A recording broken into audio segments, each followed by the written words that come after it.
Bonjour à tous, ravi d'être ici avec vous aujourd'hui. On va voir ensemble comment on peut éviter les bugs avant même de lancer le code. Alors, on va pas tout régler, il ne faut pas rêver, mais on va clairement pouvoir en éviter. Spoiler alerte, on va utiliser les types pour y parvenir. Alors, je peux utiliser ça. Ah, ça marche pas. Alors, avant de commencer, je me présente très rapidement. Moi, c'est Bruno, je suis père de 2 garçons et ça fait 14 ans que je fais du dev. J'ai travaillé principalement chez IAL et Cinch. Alors, le déclic pour cette présentation vient d'un article qui m'a marqué. Alexis King, il résume le Type-Driven Design en une phrase. Parse, don't validate.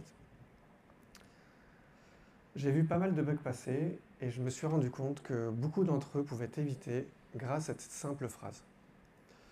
Mon objectif est que vous repartiez avec une nouvelle façon de coder, plus fiable et plus claire.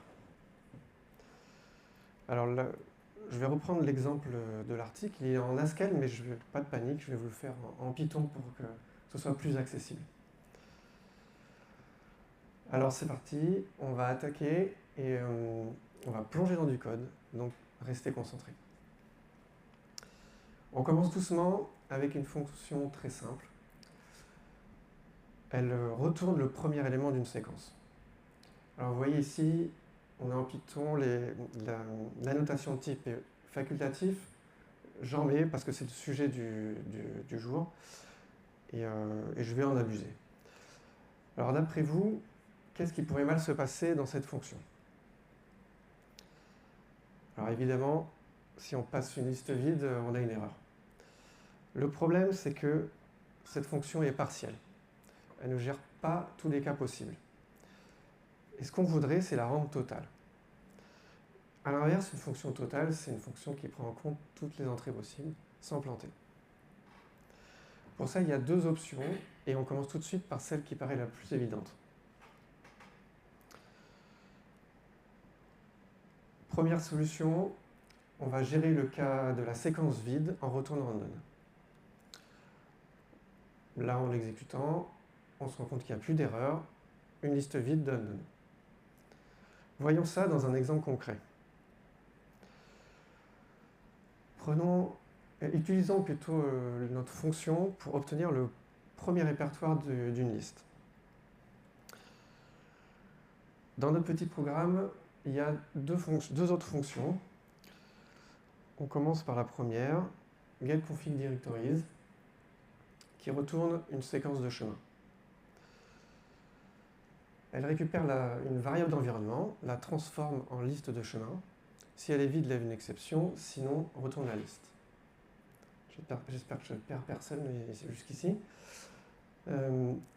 L'autre fonction, c'est le point d'entrée de notre programme, donc le main, qui va utiliser head pour récupérer le premier répertoire de la liste. D'après la signature de head, il y a 2 cas possibles. Soit elle retourne none, mais ce cas ne devrait pas arriver puisqu'on a déjà vérifié auparavant que la liste est non vide. Soit elle retourne un répertoire et le programme fonctionne normalement. Alors, ici, qu'est-ce qui cloche dans cette solution? Et on va voir les problèmes tout de suite. Le premier, c'est qu'on a des vérifications redondantes. On est obligé de vérifier le retour de head à chaque fois qu'on l'appelle. Ça nous donne de la duplication de code. Et dans les cas plus complexes, ça peut même impacter les perfs, surtout dans les boucles. Mais le plus important, c'est que ça ouvre la porte à des bugs. Et on va voir tout de suite comment. Reprenons notre exemple avec le code dupliqué. Imaginons que quelqu'un modifie la fonction qui récupère le répertoire, supprime la vérification et oublie de modifier main. Ici, le code est simple, il rentre dans nos têtes, mais dans un vrai projet, le code qui vérifie les données est souvent très loin du code qui les utilise.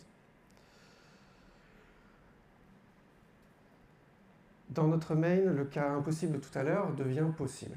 Alors tant que la variable d'environnement est bien définie, tout va bien. Mais comme le dit la loi de Murphy, tout ce qui pourrait mal tourner finira par mal tourner. Le bug, il peut arriver dans 3 mois, dans 1 an, à un moment où tout le monde a oublié pourquoi c'est fait comme ça. Alors comment on peut éviter ça? Ce qu'on va faire, plutôt que de vérifier après, on va contraindre avant directement sur la valeur d'entrée. On en vient donc à notre solution 2, où on va interdire la séquence vide en introduisant un nouveau type. Donc ce type, c'est non-empty-tuple. Alors techniquement, c'est un alias vers un tuple qui a un élément, puis 0 ou plus d'autres éléments. Alors en gros, ça veut dire que le tuple ne peut pas être vide.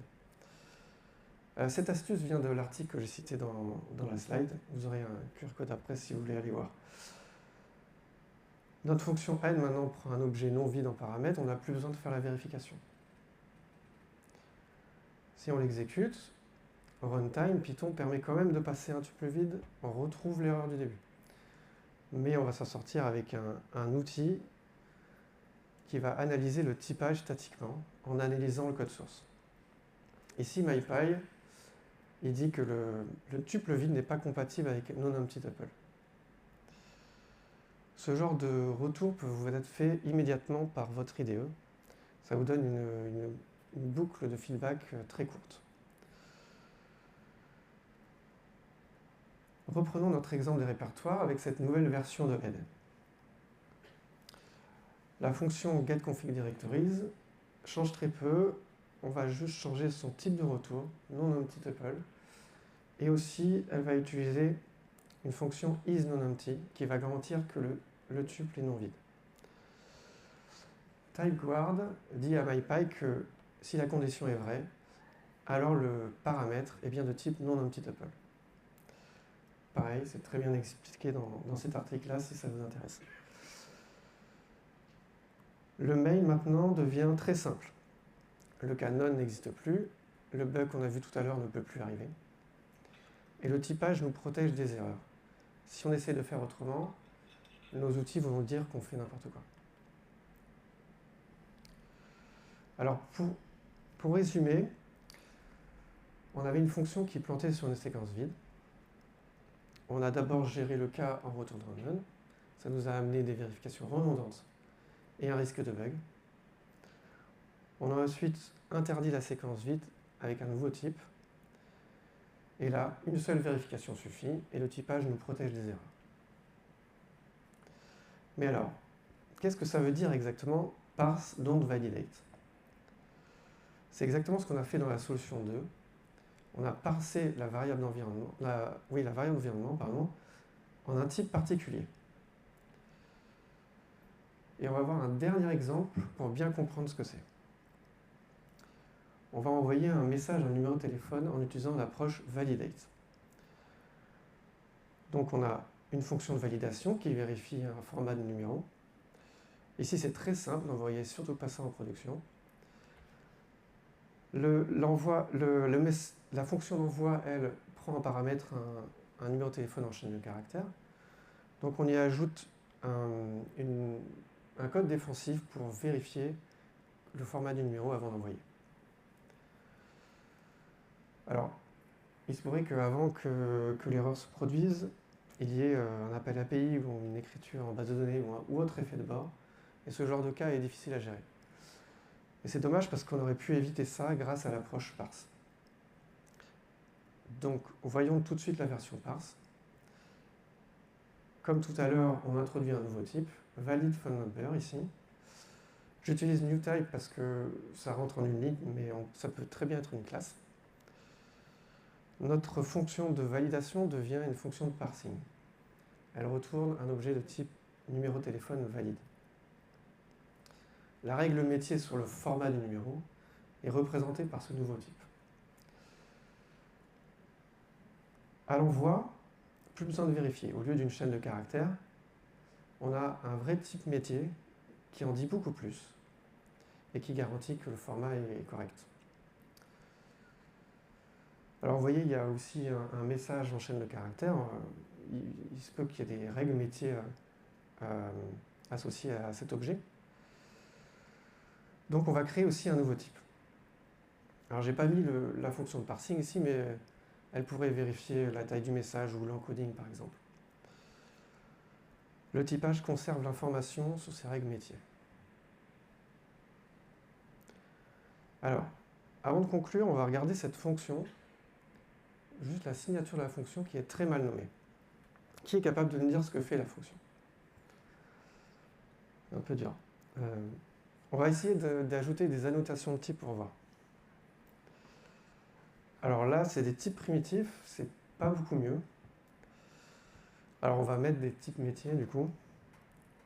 Et là du coup, sans même connaître le nom de la fonction, on peut comprendre qu'elle envoie un message en numéro de téléphone.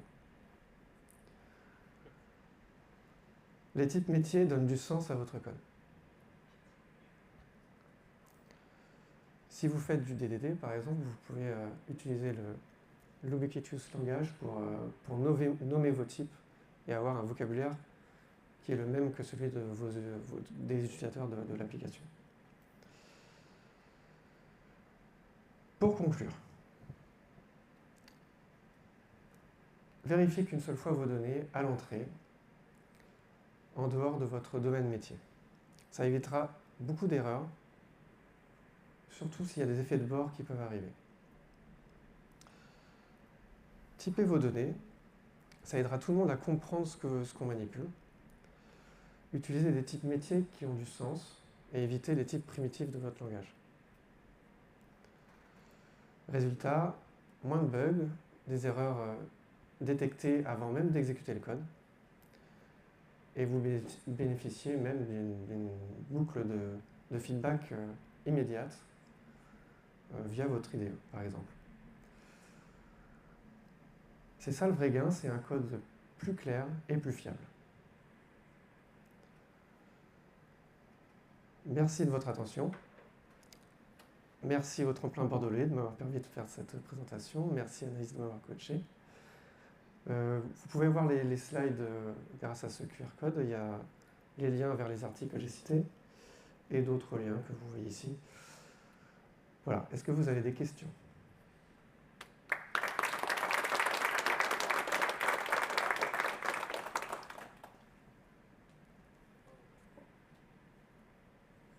Bonjour, merci pour la présentation. Très intéressant déjà, mais est-ce que il n'y a pas une tendance maintenant, je reste sur Python, mais avec des librairies comme PyIdentic qui vont plutôt shifter vers une approche plus de validation pendant l'exécution plutôt que statique? Est-ce qu'il y a une tendance plutôt à privilégier PyIdentic par exemple, ou est-ce qu'il vaut mieux rester dans du statique? Moi, je préfère valider avant que ça rentre vraiment dans la logique métier. Ça permet de... Ça dépend du métier en fait que vous faites, mais voilà, ça va vraiment éviter de gérer des cas complexes à l'intérieur de vos métiers. Si je prends l'exemple du numéro de téléphone, hein, ça peut être une entrée utilisateur. Il vaut mieux que ce soit la partie API ou la partie service qui va gérer ce cas avec un retour rapide, plutôt que de se retrouver à gérer ce cas à un moment au milieu du traitement. Voilà. Merci. Pas de souci.